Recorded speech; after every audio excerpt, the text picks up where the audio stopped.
Bonjour, Alain Landéro, médecin ORL à l'hôpital européen Georges Pompidou.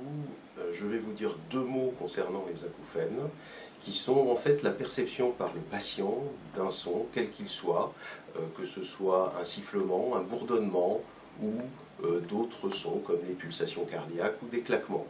On distingue deux grandes sortes d'acouphènes. Les acouphènes que les médecins peuvent entendre, ce sont les acouphènes objectifs, et les acouphènes que seul le patient peut entendre, on les appelle des acouphènes subjectifs. C'est ces derniers qui sont les plus fréquents et c'est ceux qu'on rencontre essentiellement dans deux populations. Les personnes âgées qui ont une perte auditive, donc liée à l'âge, et cette altération de l'audition entraîne bien volontiers des acouphènes.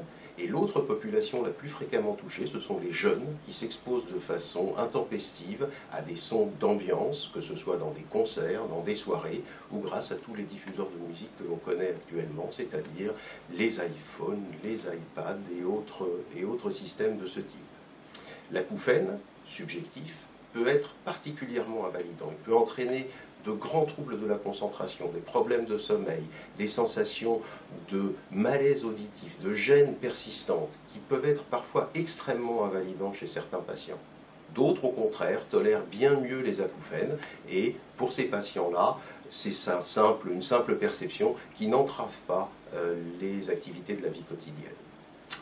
L'important, quand on s'occupe de patients qui ont des acouphènes, c'est d'essayer de considérer la gêne que eux déclarent et d'essayer au mieux de les soulager. Étant entendu qu'aujourd'hui, on ne dispose d'aucun traitement, on dit étiologique, c'est-à-dire de traitement curateur de ce symptôme. On ne sait pas donner une pilule, un médicament pendant une période donnée et faire disparaître définitivement ce symptôme.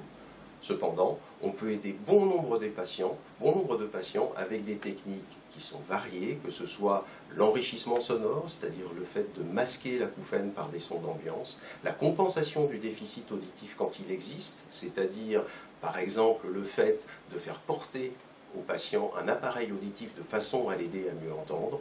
On peut également aider beaucoup les patients en utilisant des techniques de relaxation ou des techniques dites de restructuration cognitive qui permettent aux patients de gérer bien mieux la situation à laquelle ils sont confrontés. De nombreuses études sont actuellement en cours, dont certaines ici à l'hôpital européen Georges Pompidou. De nombreuses pistes de traitement sont à l'étude. Elles seront probablement appliquées dans les années qui viennent, de façon à essayer de soulager au mieux les patients et, si possible, dans un proche avenir, à essayer de faire disparaître définitivement cette perception.